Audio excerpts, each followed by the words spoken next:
how to open the tailgate.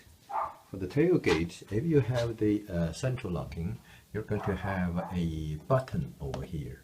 So after you unlock the car, you just press this button.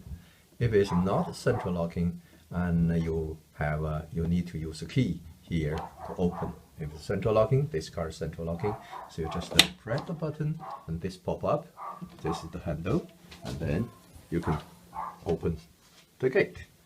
To close the gate, so just leave it here.